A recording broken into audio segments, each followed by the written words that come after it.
ఇప్పుడు ఒక పదం బాగా ట్రెండ్ అవుతోంది. అన్‌స్టాపబుల్ అని చెప్పి. అసలు అన్‌స్టాపబుల్ అంటే ఏంటి? అన్‌స్టాపబుల్ అంటే కంటిన్యూయస్‌గా సక్సెస్ రావటం అని కాదు. అన్‌స్టాపబుల్ అంటే కంటిన్యూయస్‌గా మనం అనుకున్నయన్నీ మన దగ్గరికి రావటం అని కాదు. అన్‌స్టాపబుల్ అంటే మనం అన్‌స్టాపబుల్‌గా ఉంటాం అన్నమాట.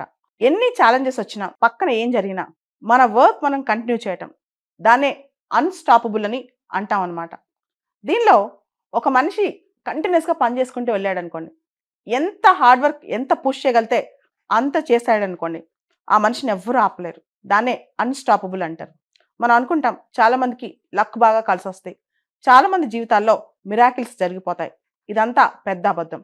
ఎవరైతే కంటిన్యూయస్‌గా ఒకే అంశం మీద చాలా ఇంటెన్స్‌గా ఫోకస్ చేశారో, ఆ లేజర్ ఫోకస్ చేశారో, ఆ వ్యక్తి ఏదనుకుంటే అది సాధించగలడనమాట.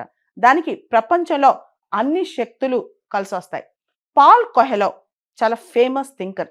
ఆయన 'ఆల్కెమిస్ట్' అనే పుస్తకంలో ఒక మాట రాస్తారనమాట.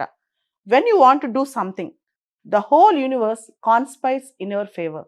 నువ్వేదైనా గొప్పది సాధించాలనుకున్నప్పుడు, నీ మనసు దాని మీదే ఉన్నప్పుడు, నీ నియంత్రణ, నిగ్రహం మొత్తం గూడా దాని మీదే పూర్తిగా ఫోకస్ అయి ఉన్నప్పుడు, ఈ విశ్వం మొత్తం, విశ్వంలో ఉన్న అన్ని శక్తులు నీకు సపోర్ట్ చేస్తాయని చెప్పి.